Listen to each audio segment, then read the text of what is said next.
আসসালামু আলাইকুম ওরহমতুল্লাহি ওবরাকাতুহ।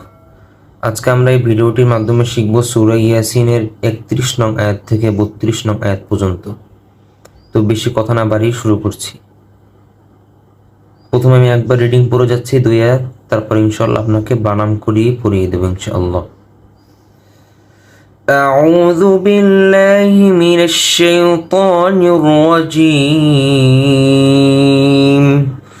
بسم الله الرحمن الرحيم ألم يروا كم أهلكنا قبلهم من القرون